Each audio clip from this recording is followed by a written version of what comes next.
buli bantu bolaba gye batuula waliyo ekintu kye bakyetaaga.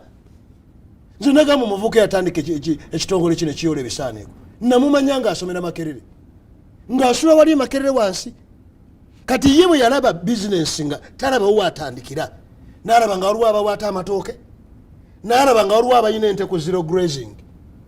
Kati ye n'agenda ebisasiro ebirala ebyetikkiranga bwereere n'amala n'ajjamu biri n'atuuka n'ekiseera okubagamba nti mbadde mbasaba kakati bino mumintere side wano naye nebyamatoke mubitera wano olwokubanga abagasa nnyo bayite baalabanga mutawana okudda lumonde yekka amatooke gokka. Kati ye bw'amala okutwala ebisasiro ku kasasiro ebikuta agenda butereeve wannyini nti olwo ayina kyatunda bwe buyiiya bwe wanaabulawo omuntu kyatunda bajja mukozesa mpaka lwe balimugamba nti obadde mukozi mulungi bamwe ebbaluwa obadde mukozi mulungi kati munkuziza nti atukugobye